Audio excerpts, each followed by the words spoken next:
리뷰가 늦어진 이유에 대해서 먼저 말씀을 드리고 싶어요. 1부를 준비하면서 사실 2부 대본이 거의 다 나와 있었던 상황입니다. 이 1부를 짧게 끄는 이유가 이 뒤가 진짜 어마어마해요.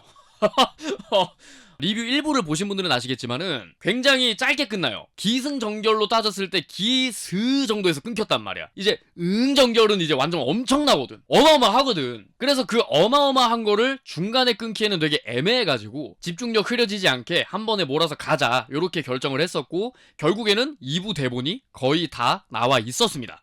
대본을 다시 읽어봤어요. 근데 뭔 소리를 하는지 모르겠어.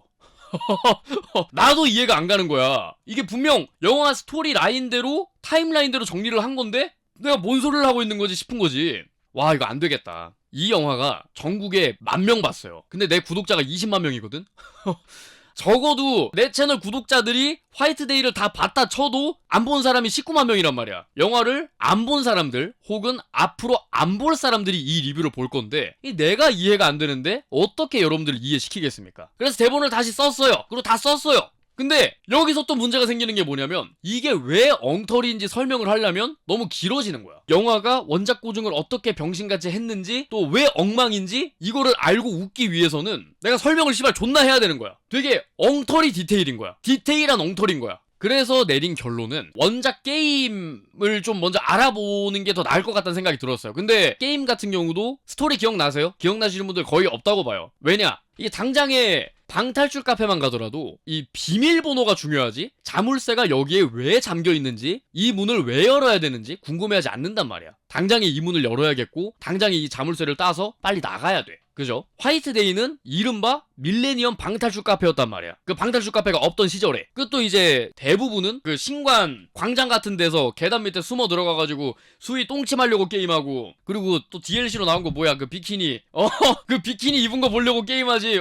학교에 무슨 엄청난 음모가 숨겨져 있고 이거 궁금해가지고 한 사람 많이 없어요. 그랬었기 때문에 원작 스토리를 따라가면서 등장인물들이 원래 이런 목적을 가지고 학교에 들어왔고 이렇게 학교에서 탈출했구나를 알게 되면 영화 속에 있는 애들이 얼마나 개뻘짓을 하고 있는지 알 수 있더라고요. 그러고 여러분들은 비로소 영화를 보면서 웃을 수 있어. 네, 그래서 이번 시간에는 원작 스토리를 한번 싹 훑고 그 다음에 영화 속 이야기를 살펴보는 시간 가져보도록 하겠습니다. 출발해보죠.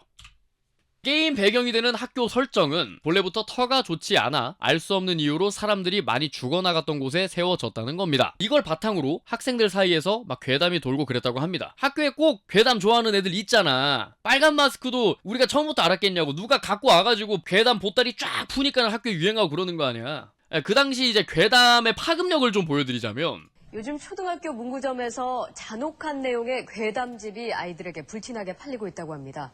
정말 끔찍하고 충격적인데 끔찍한 내용들로 가득 차 있습니다. 책을 읽지 못하도록 막을 방법이 마땅치 않습니다. 전문가들은 잔인한 내용을 반복적으로 접할 경우 아이들이 공격적인 성향을 어린이들의 주머니 돈을 노리는 얄팍한 상술에 야 방금 표지 보이지? 이런 거 엄청 유행했었어. 이거 없으면 왕따였어. 심지어 이거 가지고 애들 스몰 토크 존나 했단 말이야. 그것도 졸라 재밌었어요. 그죠? 반에서 애들 막 돌려보고. 무서운 게 딱 좋아 같은 경우도 7권은 애들끼리 또 안 돌아. 그 재미없어가지고 1권, 4권 이런 애들이 막 돈단 말이야. 그런 시대였기 때문에 또 화이트데이가 굉장히 센세이셔널했죠. 어떤 맥락에서 움직이는 괴담책이라는 그런 맥락에서 사실 생각해보면은 500원짜리 책으로만 보던 그 괴담이 이 모니터 앞에선 살아 움직이고 그랬잖아. 야, 근데 너 그거 알아? 이 학교 예전 6.25 전쟁 때 병원으로 쓰였대. 그때 너무 많은 사람들이 죽어서 학교 전체가 귀신 들렸다는 얘기가 있어. 어쩌면 그 소문 진짜일지도 몰라. 오늘 같은 밤이면... 놀랐어? 너 이런 얘기에 엄청 약한가 보다? 이런 샹놈들 꼭 있어요. 이런 샹놈들 꼭 있어요. 이렇게 게임은 90년대에 학교를 다녔던 사람들이라면 공감할 수 있을 만한 분위기로 시작을 합니다. 그런데 대부분 괴담은 허구인 경우가 많은데 게임 속에서는 그 괴담들이 사실이었다는 거. 그러니까 게임이겠지. 이 성화가 말해준 괴담대로 사람들이 계속 죽어나가면서 병원은 결국 폐허가 되었고, 이게 그 당시 병원의 모습입니다. 이것도 정신 나갔다. 여기 위에다가 학교를 세울 생각을 하냐.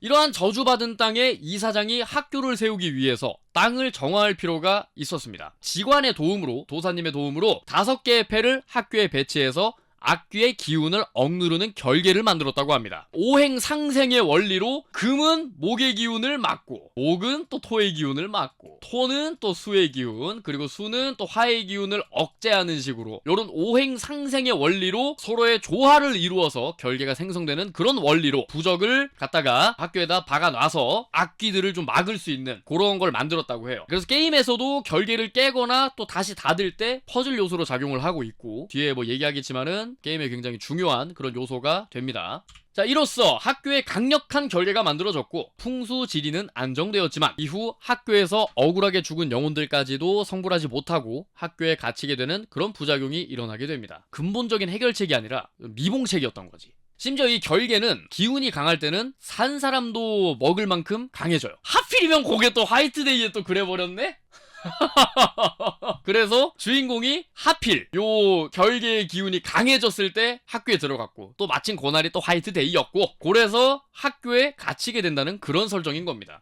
성불하지 못한 귀신들이 이렇게나 많습니다. 야, 이딴 게 학교야? 지금 보고 계신 귀신들이 학교 곳곳에 숨겨져 있습니다. 그래서 못 본 귀신도 있을 수 있고, 진행하다 보면 그냥 보이는 그런 귀신들도 있고, 어쨌든 찾아내는 재미도 주고 있는데, 90년대에 구전되어 전해오던 그 다양한 귀신들이 우리가 직접 경험을 한다라는 것만으로도 정말 이 게임만이 갖고 있는 특이한 재미 요소 중 하나였습니다. 이 개 중에서도 사실 저 새끼가 제일 족같았어. 거울 속에다. 요 새끼가 제일 짜증났어. 이게 이제 음악실 가가지고 뭐 이렇게 음파 공격하는 친구인데 얘가 제일 짜증났어. 얘랑 머리 귀신. 요거 되게 짜증났어. 얘는 또 이제 보통 난이도 이상에서만 볼 수 있는 친구거든요. 숨어있는데 사람을 피말리게 만드는 그런 친구였죠. 자, 어쨌든 악귀들을 억눌러 놨을 뿐 여전히 학교에는 존재하고 있기 때문에 목격담이 학생들 사이에서 퍼져나가기 시작합니다. 그리고 이제 악귀들은 학교에 있는 사람들의 기운을 빼앗아 심지어는 죽음에 이르게까지 만드는 그런 지경까지 이르렀어요. 그러니까 우리가 이제 익히 접해왔었던 학교 괴담의 개연성을 만들어주고 있습니다.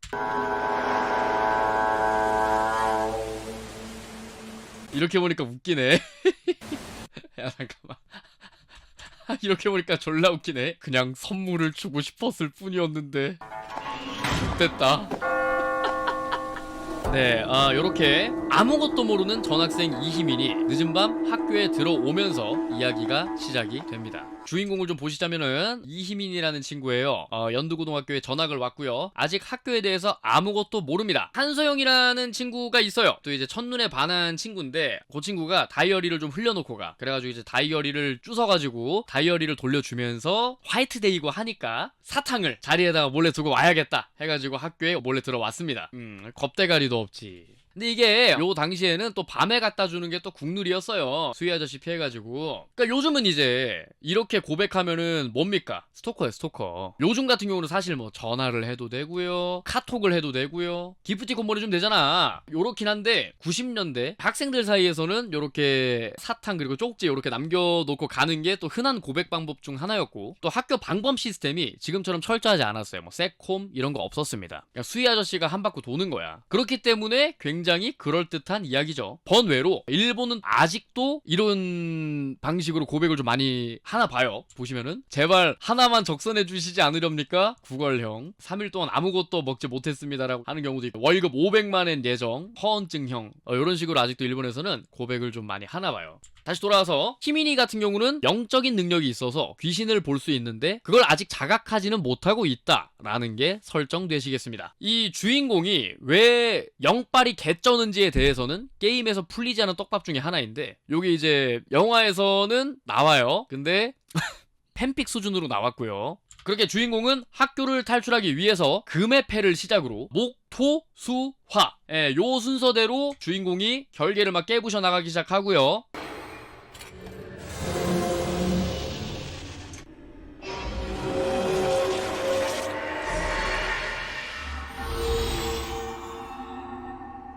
자, 이렇게 부적을 구해서 관문에 걸린 결계를 해제하면서 진행하게 되는데, 결계가 해제될수록 악귀들이 풀려나기 시작합니다. 금의 결계가 사라지니까 나무 귀신이 학교에 나타나요. 아까 뭐라 그랬어요? 금의 힘이 목의 힘을 막고 있다. 근데 이제 금의 힘이 없어졌으니까 목 귀신, 나무 귀신이 봉인해서 풀려난 거야. 그래가지고 요 나무 귀신을 성불시켜가지고 얻은 나무 부적으로 나무 결계를 해제하니까 이번엔 뭐가 나와? 흙으로 빚어진 토의 귀신이 나타나는 요런 식이야. 또 이제 울고 있죠, 꼬맹이가. 막 이제 또 나빴어 막 이러고 있으니까 이제 얘가 달라는 걸 또 줘. 그러면 이제 또 성불을 하고 또 토의 부적을 줘. 그럼 또 토의 결계를 해제하잖아. 그러면은 물귀신이 나와. 예, 그래서 물은 뭘로 성불시켜야 되냐? 아, 쟤는 사실 성불을 뭐 이렇게 한 게 아니라 그냥 쟤는 물 빼서 죽였어요.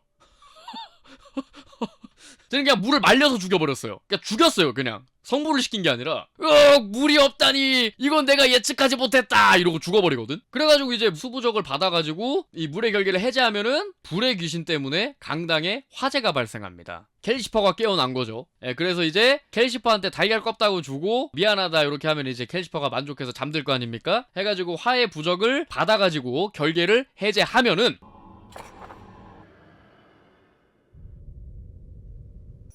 자, 저게 다 귀신들이에요. 저게 다 악귀들이에요, 여러분. 좆됐다. 저 똥가루 같은 게 다 악귀들이야. 세상에나 악귀 존나 많아. 학교 맞냐 이거? 자, 이렇게 모든 결계를 해제하면은 탈출시킬 수 있는 길이 열려요. 그럼 이제 뭐 주인공도 당연히 밖으로 나갈 수 있을 거고요. 그렇게 학교에서 탈출하는 게임인 겁니다. 자, 이제 다음 장부터는요, 이 게임이 담고 있는 스토리에 대해서 이야기를 해볼 건데요. 영화가 얼마나 구린지 알려면은 이 게임 스토리가 어땠는지에 대해서 좀 알아봐야 될 것이고요. 무엇보다 바로 다음 슬라이드부터 어마어마한 스포일러가 나올 예정입니다. 근데 뭐 저 이제 20주년 기념으로 해보려고 했는데 님이 스포일러 다 해버렸네요 이러실 분들은 없을 거라고 생각이 듭니다. 그래도 어쨌든 스포일러 주의. 자, 일단 첫 번째 등장인물은 김성화입니다. 게임 속에서 보면은 그냥 여주인공 같고 히로인 같고 이런데 이 친구는 학교 화재로 죽은 귀신입니다. 방금 전에 나왔었던 이희민이 학교를 탈출하는 게 주된 목표라면은 김성화 같은 경우는 부활의식을 완성시켜서 본인이 부활하는 게 주된 목표라고 할 수 있겠습니다. 부활을 하려면은 학교에 걸린 결계를 모두 깨야 되고 산재물이 한 명 필요한데 처음에 플레이어가 얘가 귀신인지 모르잖아요. 알 수가 없잖아. 얘가 또 예뻐요. 또 예쁜데 거기다가 이제 3,300원짜리 비키니 스킨까지 딱 씌운다? 어우, 야, 뭐 스토리고 나발이고 그냥 얘가 해달라는 거 다 해줘야 돼. 그냥 몰라. 사탕 서영이 주지 말고 성아 주자. 뭐 이지랄병 하고 있단 말이야. 그냥 악령이 아니라 여보지. 여보가 되는데. 그래서 막 이제 우리 여보가 하는 부탁들을 들어주고 도와주게 됩니다. 그렇게 하다 보면은 모든 결계를 깨게 되고 본색을 드러내는 그런 귀신이라고 볼 수 있겠습니다. 어떻게 여길 들어가지? 그러게 무슨 방법 없을까? 야, 소리 없이 나타나면 놀라잖아. 쟤 새로운 전학생인데.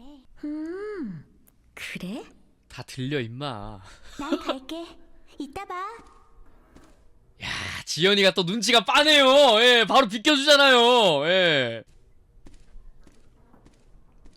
자, 요렇게 독대를 하게 되는데 요렇게 보면은 어머나 세상에 이렇게 예쁜 아이가 있었단 말이야? 어머머머 이러면서 이제 플레이하는 사람들 설렌다고요 막. 난 8반 김성아야. 어쨌든 잘 됐다. 너 나 좀 도와줘야겠어. 따라와봐. 가정실에 교재를 두고 왔는데 잠겨서 들어갈 수가 없어. 아까 거기 기계 실습실에 가면 열쇠가 있을 텐데 거기도 잠겼지 뭐야. 네가 저 환기구를 통해 가서 열쇠 좀 가져와. 이렇게 마주하기 때문에 성아의 부탁을 어떻게 좀 들어줄 수밖에 없는 그런 상황이고요. 근데 이제 성아 같은 경우는 또 지현이랑 희민이만 볼 수 있어요. 영빨 센 애들 둘이만 볼 수 있다는 거예요. 그리고 성아에게는 살아생전에 한나영이라는 친구가 한 명 있었습니다. 이 성아 같은 경우는 천식으로 몸도 불편했고 심하게 소심한 성격 때문에 친구가 없었어요. 그런 성아를 나영이가 많이 챙겨줬다고 합니다. 근데 이제 학년이 올라가면서 반이 달라졌는데도 성아는 계속 나영이에게 집착을 했고 했고 새로운 친구도 만나고 싶었던 나영이한테는 이 성아가 부담스러웠던 거죠. 그래서 거리를 두게 되었고요. 그렇게 거리를 두는 일이 불거져서 서로 크게 싸우게 되는데 이 성아가 먼저 사과를 하려고 손을 내밀게 되고요. 또 카톡은커녕 휴대폰조차 없던 시절이다 보니까 이 가사 실습실에서 만나서 진솔한 이야기를 나누고 화해를 하려고 했던 것 같습니다. 하지만 약속 장소였던 가사 실습실에서 화재가 발생했고 혼자 나영이를 기다리던 성아는 그렇게 목숨을 잃게 됩니다. 이 사건은 단순 화재 사고로 종결되면서 잊혀져 갔지만 사고 현장이었던 가사 실습실 구석진 곳에 성아가 남겼던 메모에 두 사람의 관계가 어떠했는지 보여주고 있습니다. 나영아, 난 너가 오기만을 기다리고 있어. 미안해, 고마워. 근데 우리 좀 틀어진 것 같아. 근데 나 아닌 다른 아이들이랑 어울리고 있는 네 모습을 볼 때면 가슴이 찢어지는 것만 같아. 날 이해해줄 수 있어? 근데 갑자기 왜 이렇게 더운 것 같지? 이러면서 이제 죽은 거야. 당시 나영이는 성아의 마음이 어떠하든 간에 사과를 받아줄 생각이 없었는지 약속 장소로 가지 않았던 겁니다. 이게 사실 근데 그런 쪽지를 받았다고 치면은 솔직히 나는 좀 무서울 것 같긴 해. 그래서 나영이가 안 간 것 같아요.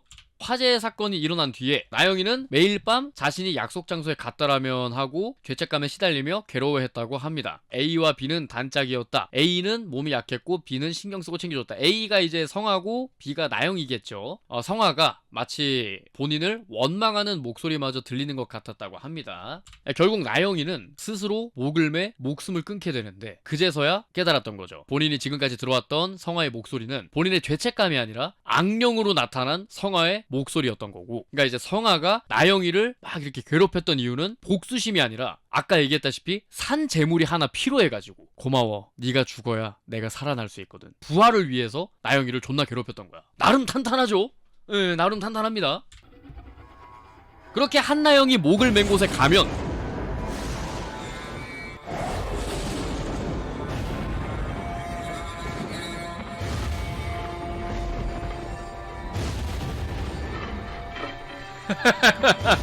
옛날 게임이라 그런가? 어기적거리는 것 같냐 이렇게. 성아가 자신을 찾아오지 않은 나영이를 괴롭혀서 목숨을 끊게끔 유인해냈던 겁니다. 하지만 학교의 결계 때문에 나영이 또한 성불하지 못하고 교내를 막 떠돌게 돼요. 그래서 이제 학생들이 죽은 나영이를 봤다는 괴담이 퍼지기 시작합니다. 자, 하지만 성아가 이렇게 나영이를 제물 삼아서 부활을 시도하기까지 또 다른 조력자가 등장하는데요. 느닷없이 희민이 앞에 등장해서 알 수 없는 이야기만 하고 사라지는 인물인데요. 앞서 살펴보았던 결계의 존재와 그것으로 인해 성불하지 못하는 영혼들, 그로 인해 기운을 빼앗겨 목숨까지 잃는 교직원들과 학생들, 이런 학교의 비밀을 알아내게 되었고 악순환의 고리를 끊고자 연구했던 것으로 보입니다. 학교 어딘가에 남겨져 있는 김지원 선생님의 연구 기록을 살펴보면 학교 결계의 원리 그리고 부활의 원리가 소상히 나와 있습니다. 부활에는 누군가의 재물이 필요함을 알고 있었음에도 성아를 만나 본인의 가설을 검증하고 싶은 욕구에 사로잡혔다는 글을 보면 학교 악순환의 고리를 끊겠다는 것은 본인의 행위에 대한 합리화였을지도 모릅니다. 그리고 이 부활 의식의 과정은 분실물 창고에 처박혀 있는 그의 일기장을 살펴보면 알 수 있는데 갑자기 떠올랐던 발상, 부활, 조사와 연구는 끝냈다. 위험하지만 해볼 가치는 있다. 뭐 이런 약간 중2병 듬뿍 담긴 메모장과 함께 성아가 나를 찾아왔을 때 이로 말할 수 없는 황홀함을 느꼈다 해서 이제 성아 어머님을 만나가지고 성아 유골을 섞어서 도자기를 만들고 거기에다가 생자의 몸이 필요해. 그러니까 살아있는 애가 필요한 거야. 나영이를 제물로 바칩니다. 해가지고 이제 성아의 혼백을 담아두는 도자기 하나, 그리고 생자의 혼백을 담아두기 위한 도자기 하나, 이렇게 해가지고 만에 하나 실수가 있다면 생자에게서 빼낸 혼백을 다시 주입할 생각이다. 플랜 B까지 세워두고 부활 의식이 시작되는데요. 성아 엄마인 은미 아줌마가 딸의 유골을 싸서 가져왔습니다. 유골을 이렇게 모아가지고 항아리에다 넣고요. 항아리에 넣고 이렇게 쓱쓱 적어가지고 김성아 이렇게 함으로써 성아의 영혼이 요 항아리에 담기게 되는 겁니다. 유품까지 이렇게 넣어주고요. 그리고 이제 나영이의 유품을 넣은 항아리를 또 따로 준비해가지고 나영이의 영혼을 담아서 의식이 실패했을 때 되돌릴 목적으로 쓰려 했다는 걸 알 수 있습니다. 성아가 몸이 안 좋았다라는 그런 얘기가 있었으니까 이게 네뷸라이저인 것 같고, 나영이는 생전에 TV를 좋아했나요? 뭐지? 나영이 TV 중독이었나요? 왜 리모컨이지? 요 리모컨이 있어야 게임 진행이 됩니다. 리모컨을 찾아야 게임 진행이 되기 때문에 그래서 이제 어거지로 집어넣어 놓은 게 아닌가. 나영이 유품을 이렇게 나영이가 아니라 소영이의 유품을 쏙 집어넣고요. 성아의 유품을 쏙 집어넣고 애들 이름이 다 비슷해. 성아의 유품을 집어넣고요. 그리고 나영이의 유품도 이렇게 집어넣어서 성아의 항아리 그리고 나영이의 항아리. 자, 그렇게 나영이를 죽음으로 몰고 가는데 성공시켜서 육체와 영혼을 분리시킵니다. 근데 무슨 이유에서인지 성아는 나영이 육체에 깃들지 못했고 나영이의 영혼도 다시 육체로 돌아가지 못하게 됩니다. 음악쌤이 되게 자신만만하게 했는데 삽질한 거죠. 뻘짓한 겁니다. 자, 다시 김지현 선생님의 일기장을 좀 살펴보면 성아가 학생들 사이에 서 있는 걸 목격했고, 그러니까 이제 성아가 생령으로 나타나게 하는 데까지는 성공했습니다. 성아는 나영이를 본인이 부활할 제물로 지목했음을 알 수 있고요. 여기까지 와서는 이제 죄책감을 느끼고 있는 김지현 선생님의 모습도 볼 수 있습니다. 하지만 3일 뒤 본인의 모든 행위를 합리화시킵니다. 가치 있는 죽음일 것이다. 뭐 이렇게까지 하면서 합리화시키고요. 그리고 4일 뒤에 의식은 실패해버리고 맙니다. 자, 아까 세워두었던 플랜 B대로 다시 나영이를 되살리려고 하지만 워낙 오래된 학교라 원래도 좀 으스스한 편이지만 오늘은 특히 더 그런 것 같아. 우리 학교는 자살한 사람들이 정말 많대. 개교한 지 얼마 안 됐을 땐 특히 심했다나 봐. 결국엔 구슬하고 부적을 썼다는 소문도 있어. 예전 음악 선생님이 이런 얘기 자주 해주셨어. 이런 쪽에 관심이 많으셨거든. 그런데 결국은 그 음악 선생님도 자살을 했어. 저 음악실에서. 결국에는 김지원 음악 선생님마저도 스스로 목숨을 끊었습니다. 이 의식이 실패로 돌아간 것에 대해서 죄책감을 느껴가지고 자살을 한 건지, 혹은 나영이를 되살리려 하자 성아가 죽인 건지, 아니면 딸의 죽음에 미쳐버린 은미 아줌마 손에 죽임을 당한 건지는 뭐 모르겠지만, 어쨌든 학교는 이 김지원 선생님의 죽음을 빠르게 처리하고 진실을 은폐해버립니다. 여긴 학교 역사관이야. 학교의 자랑스러운 역사를 기념하기 위해 만들었다고 하지만 난 이사장이 이 학교의 끔찍한 과거를 미화하려고 만든 게 아닌가 생각이 들어. 은미 아줌마는 또 성화의 어머니죠. 아까 이 유고를 들고 왔었던 김성화의 엄마입니다. 본인의 딸이 되살아날 수 있다면 무슨 짓이든 할 수 있는 그런 인물로 나와요. 한나영이가 왕따를 당하는 자기 딸을 챙겨준 것에 대해서 진심으로 고마워하면서도 딸을 되살리기 위해서는 기꺼이 제물로 삼아 버립니다. 이 부활의식이 실패로 돌아가자 모든 것을 내려놓았는지 실성한 상태로 학교를 배회하게 되는데요.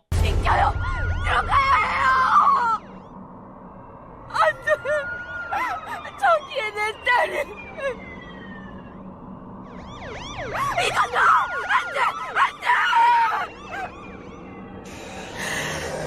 이놈들이 내 아이를 죽였어. 자, 정말 보면 딱 알겠지만 엄청 살벌한 인물이에요. 예. 상당히 공격적이고 위협적인 인물이 교내를 배회하고 있다는 사실을 학교는 알고 있죠. 그럼에도 냅둡니다. 모른 척해요. 성아 어머니는 눈 뜨고 볼 수 없는 몰골로 학교를 돌아다닌다. 이름 불명, 생년월일 불명, 성별 여자, 거주지 일정하지 않음. 특이사항으로는 실성한 여자로 학교 주변을 2-3년 전부터 배회하고 있다. 교내로 침입하기도 한다. 뭐 이런 식으로 이제 되게 위험한 인물인데 학교가 냅두고 있죠. 이게 이제 단순히 설정 구멍인 건지 아니면 다른 의미가 있을지는 이 후속편에서 풀어야 할 숙제 개수나 풀리지 않았어요. 후속작에서 결국에는 그냥 그저 그렇게 나와버렸어요. 한소영, 굉장히 중요한 인물이죠. 한나영의 여동생이고요. 희민이랑 같은 반 학생이에요. 희민이가 학교에 들어가게 된 목적이라고 볼 수 있겠습니다. 방금 느꼈지? 소름 돋지 않아? 귀신이 사람 몸을 통과하면 소름이 돋는 거래. 이 학교에만 오면 이상한 기운이 느껴져. 누군가 날 지켜보는 것 같은. 누군가 지켜보는 느낌을 받는다고 하는데 이건 이제 언니인 나영이일 수도 있겠고요. 혹은 소영이를 노리는 성아일 수도 있겠죠. 어쨌든 이 소영이는 이 느낌이 언니의 기운이라고 생각하는 것 같습니다. 그리고 무언가 억울함이 있어서 성불하지 못하고 있다라고 생각을 하고 있어요. 아무것도 못 찾겠어. 게다가 이곳에 와, 비율 지린다. 야, 뭐야, 비율 뭐야, 얼굴 왜 이렇게 작냐? 아, 근데 이제 아쉬운 거는 이제 그 쇄골 방향이 이제 아래로 향하면은 옷걸이가 되고 위로 향하면 되게 예쁜 어깨가 되는데 이 친구는 쇄골이 좀 아래로 가 있나 봐요. 맞아. 소영이 같은 쇄골이 이제 하견이야. 저희 어깨가 되게 예쁘게 안 돼요. 상견 쇄골이 되게 예쁘거든. 아쉬운 체형이 될 수 있죠. 어깨 운동을 아무리 열심히 해도 어깨가 커지지 않는 그런 안타까운. 완전히 갇힌 것 같아. 언니도 그랬을까? 내가 여기 들어온 이유 알아? 실은 우리 언니 때문이야.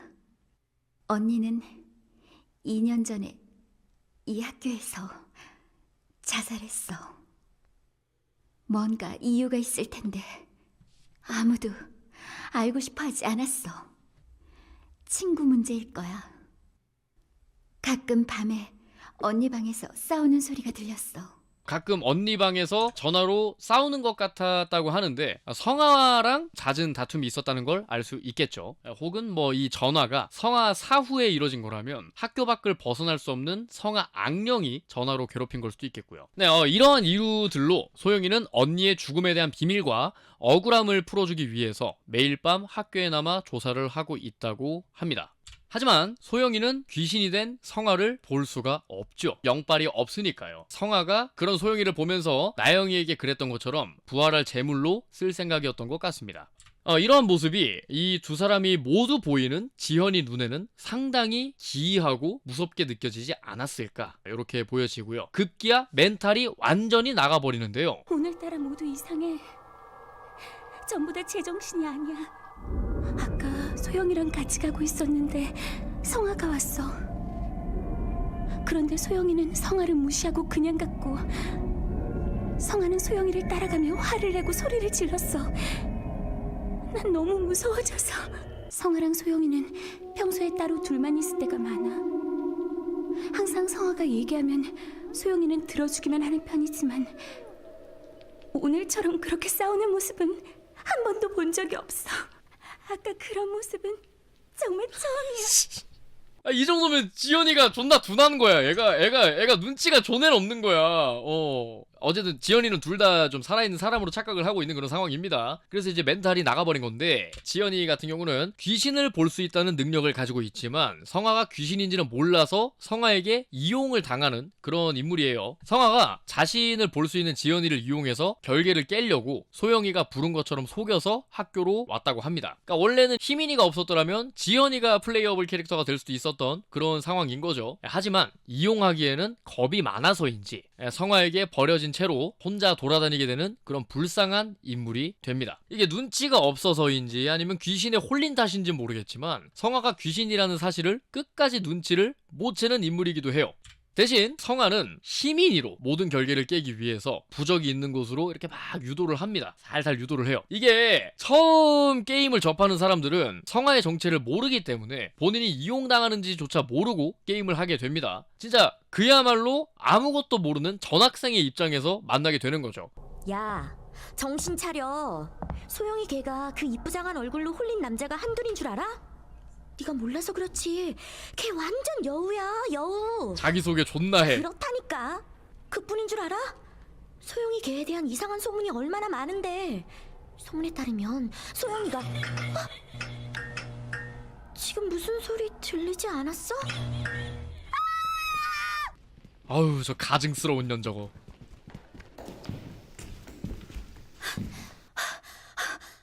너도 들었지? 아까 여자 울음소리. 맙소사, 그 소문이 사실이었나봐. 어쩌면 소영이의 죽은 언니였을지도. 소영이 2년 전에 자살한 자기 언니 때문에 일부러 이 학교로 온 거래. 언니가 여기서 목을 매 자살했는데 그 이유는 아직 아무도 몰라. 그래서 밤에 학교에 몰래 들어가서 죽은 언니를 불러낸다는 소문이 있었어. 왜 있잖아, 분신사바 같은 그런 거. 바보 같은 기집애. 왜 죽은 사람을 잊지 못하고. 아무튼 걔가 학교에서 뭔가 하고 있는 건 분명해. 우린 하필 그 일에 휘말리게 된 거라고. 자, 이게 우리는 지금 이제 성아가 귀신이라는 사실을 알고 있으니까 이 성아의 속내가 뻔히 보이고 저 여우 같은 기집애 이러면서 이제 막 그러고 있지만 이게 몰랐다고 가정한다면은 소영이가 좀 이상해 보일 수도 있어요. 그죠? 헷갈렸을 수도 충분히 있습니다. 자, 그리고 이제 자연스럽게 결계를 깨도록 유도를 하고 있죠. 여기 신관에 와보니 확실히 알 것 같아. 소영이가 이 모든 일에 관련돼 있다는 걸. 우리가 가는 곳엔 항상 소영이가 한 발 먼저 가 있었어. 너나 나나 지금 걔 뒤를 쫓아가며 이상한 일을 당하고 있는 거라고. 그럼 당연히 소영이 걔가 뭔가를 준비해둔 거 아니겠어? 다음은 어딘지 알아? 여기 4층 옥상. 아까 걔가 옥상으로 향하는 걸 봤어. 분명 거기서도 뭔가를 준비하고 있을 거야. 왜 말이 없어? 아직도 내 말을 못 믿겠어? 아니, 성우가 녹음을 안 정, 해줬어. 그러면 옥상으로 가서 네 눈으로 직접 확인해 보면 되잖아. 나도 말 잘할 수 내 말이 있는데 틀린지 아닌지. 음성 파일이 없어. 난 빨리 지연이를 찾아야겠어. 넌 알아서 해. 아무튼 요런 식으로 자연스럽게 결계를 깨도록 유도를 하고 있어요.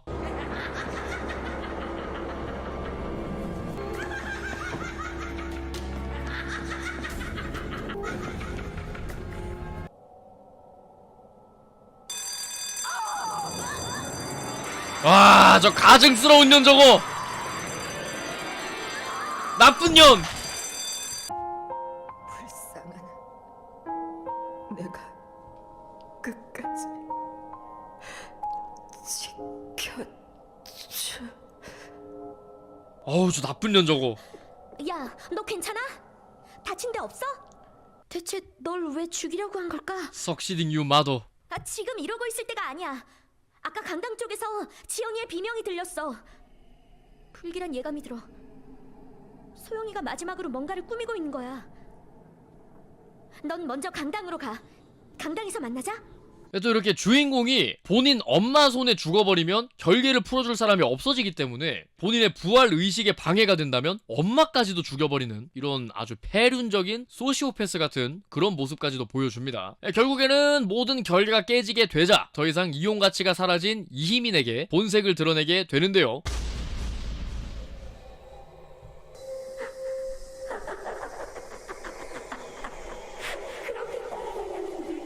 이제 알아. 너네 언니가 못 지킨 약속. 이젠 네가 대신해야지. 야, 미친놈들아! 야, 미친놈들아! 미친놈들아! 스토리에 집중하라고! 스토 한자 문신녀 아니야. 스토리 집중하라고. 악귀야, 악귀제.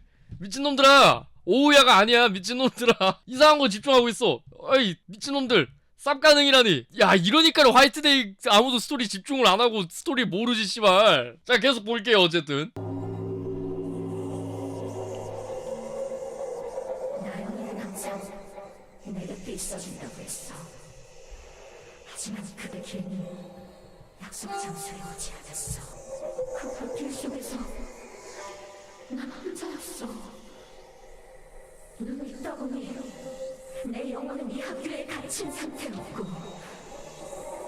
다른 영혼들처럼 너희들한테 붙어서 그 길 근데 진짜 솔직히 모델링 좀 노골적이다, 솔직히. 에이씨. 불만, 분노, 슬픔 그런 걸 먹고 살았지. 하지만 이제 다 끝났어.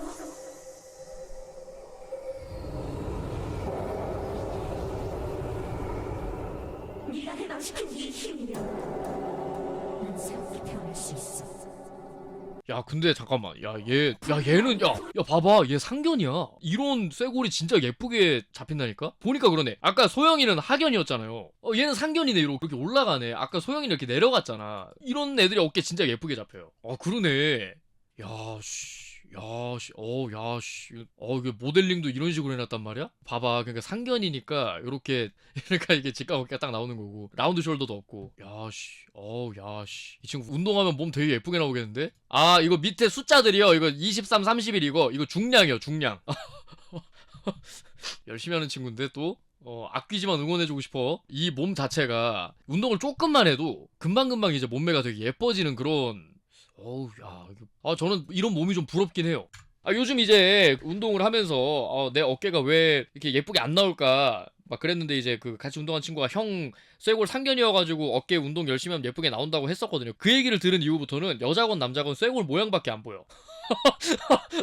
그래서 저 사람이 상견인지 하견인지 막 그거만 보인단 말이야. 근데 성화도 홀려가지고 보니까는 상견이네. 자, 아무튼 이 모든 결계가 깨지게 되자 더 이상 이용 가치가 사라진 희민이에게 아까 본색을 드러내는 모습 보셨죠? 이마저도 성화의 정체에 대해서 의심을 하고 소영이를 살린다라는 선택지를 골라야 이렇게 정체를 드러내고요. 처음부터 끝까지 성화를 믿어버리면 다음과 같은 엔딩을 맞게 됩니다.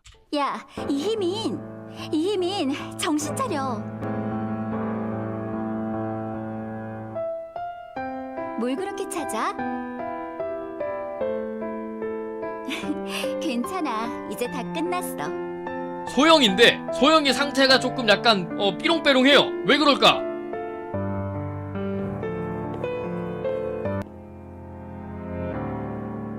가자. 안 따라오고 뭐해? 가지마. 나 아직 여기 있단 말이야. 내 말 안 들려? 가지 말라고. 소영이의 영혼이 학교에 갇히게 됐고요.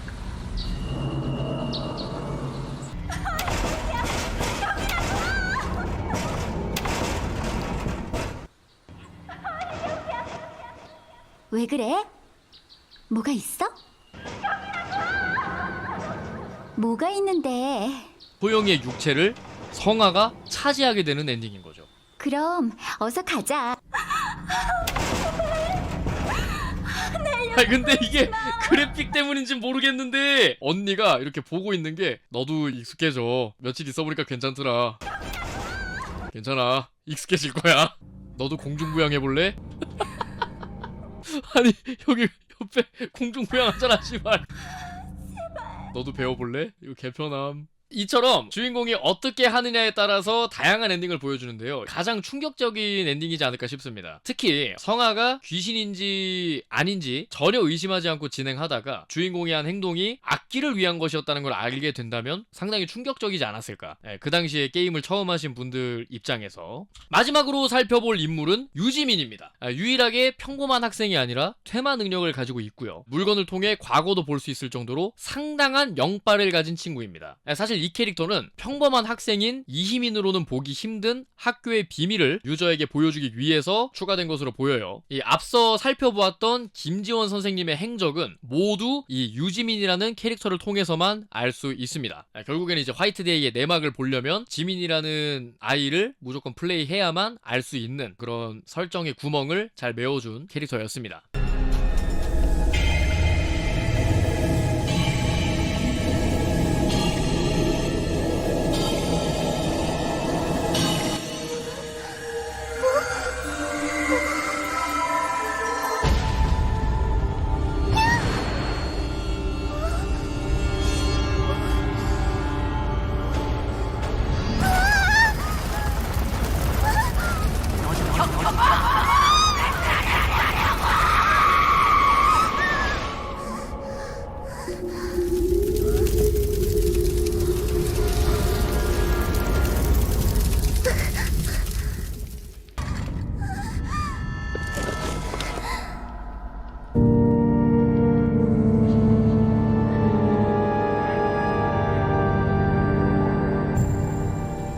여기 달라진 것 같지 않아?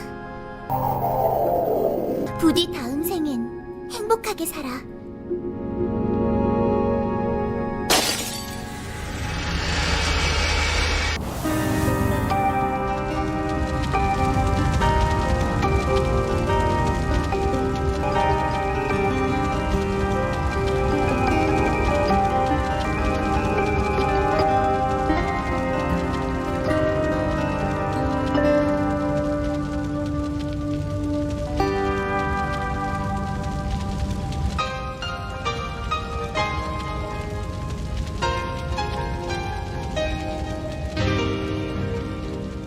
음악실에 악령을 퇴치하는 진을 만들고 성화를 성불시키는 장면인데요. 이희민으로 볼 수 있는 엔딩들은 열었던 결계를 다시 닫아서 성화를 학교에 다시 가두는 정도에 그친다면 이 지민이의 루트야말로 성불을 시킨다는 점에 있어서 이걸 진엔딩으로 볼 수 있지 않나 이렇게 볼 수 있겠고요.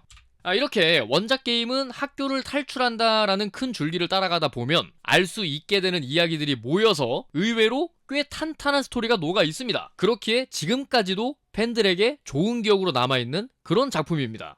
물론 이제 리메이크 과정에서 그래픽이랑 사운드에 있어가지고 공포감이 떨어졌다던가 게임성에 있어서도 밸런스 문제가 있었다던가 하는 그런 문제들이 있긴 했는데 그래도 방탈출 게임에 있어서 시대를 상당히 앞서갔었던 그런 게임이라고 볼 수 있단 말이죠. 저도 되게 좋은 추억으로 갖고 있는 그런 게임이었어요. 왕초보 모두도 무서워가지고 삼촌 불러와가지고 막 삼촌한테 게임 대신 해달라 그러고 옆에서 구경하는 이 화이트데이라는 게임이 저에게 있어서는 최초의 게임 방송이었던 거죠. 삼촌이 진행해주는 게임 방송. 약간 그런 좋은 추억으로 남아있는 그런 게임이었습니다. 학교가 결계로 인해서 나갈 수 없다면 구름다리로 갔어야 했겠지만 운동장을 가로질러서 본관으로 갑니다. 지민이는 가로질러서 이게 본관으로 가가지고 자고 요렇게 올라갔다. 요렇게 보여집니다. 그런 묘사를 해놨고요. 언제 우리가 학교 밖으로 못 나간다 그랬지? 사실 나갈 수 있는데 그거는 게임을 먼저 하고 와서 색안경을 쓴 너네들의 편협한 그런 사고방식이 아닐까? 그러니까 우리는 나가지 못한다고 한 적이 없는데 학교라는 이름의 미궁? 그게 뭔데? 시발. 우린 그냥 나갈 수 있어.